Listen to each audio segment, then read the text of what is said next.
Иван Бунин. Костер.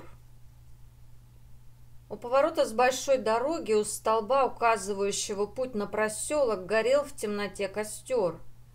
Я ехал в тарантасе тройкой, слушал звон поддужного колокольчика, дышал свежестью степной осенней ночи.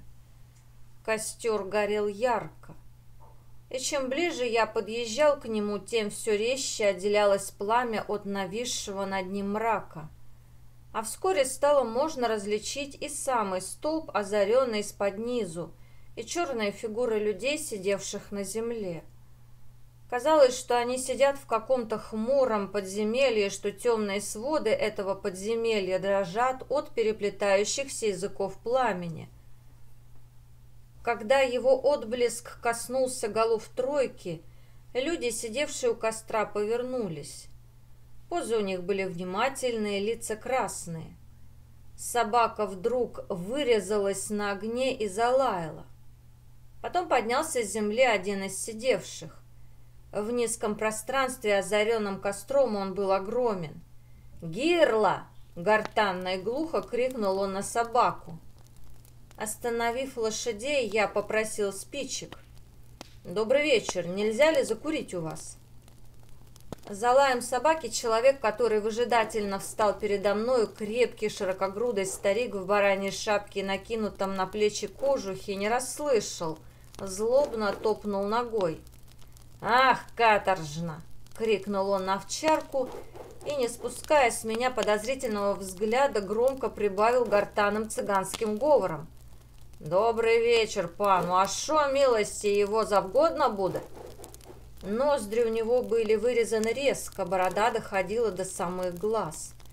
И в этих черных глазах, в черных жестких волосах, густо вьющихся из-под шапки, в жесткой кудрявой бороде во всем чувствовалась дикость и внимательность степного человека. «Да вот закурить нечем», — повторил я. «Дайте, пожалуйста, пару спичек». «А хиба ж есть спички у цыган?» — спросил старик. «Может, пан от костра запалит?» Он отошел к костру, наклонился и спокойно кинул на ладонь руки раскаленный уголь. Я поспешил приставить к нему папиросу и кинул 2-3 быстрых взгляда на маленький табор. Один из сидевших был рыжий оборванный мужик, видно, бродяга рабочий с низов, другой молодой цыган. Он сидел горделиво, откинув голову назад и, охватив руками поднятые колени, искоса смотрел на меня. Синевато-смуглое лицо его было тонкое и очень красиво. Белки глаз выделялись на этом лице, и глаза казались изумленными. Одет он был щеголем. Топкие сапоги, новый картуз, городской пиджак, шелковая лиловая рубаха.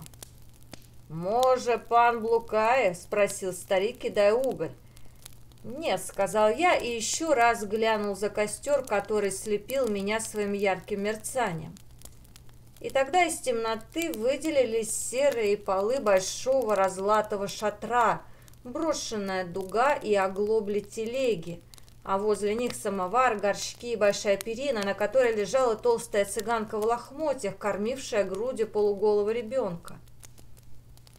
Надо всем же этим стояла девочка лет 15 и задумчиво смотрела на меня печально призывными глазами необыкновенной красоты.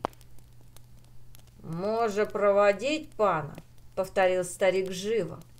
«Нет, спасибо», — поспешил я ответить и откинулся в задок тарантаса. «Пошел!» Лошади тронули, копыта дружно застучали, а колокольчик так и залился жалобным стоном, перебивая лай бросившейся за нами собаки. Не было больше тепла и запаха горящего бурьяна. В лицо веяло свежестью ночи, и опять, темнее в сумраке, бежали навстречу мне поля. Черная дуга высоко вырезывалась в небе и, качаясь, задевала звезды.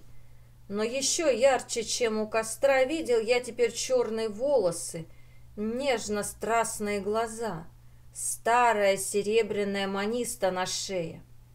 И в запахе росистых трав, и в одиноком звоне колокольчиков, в звездах и в небе было новое чувство, томящее, непонятное, говорящее о какой-то невознаградимой потере.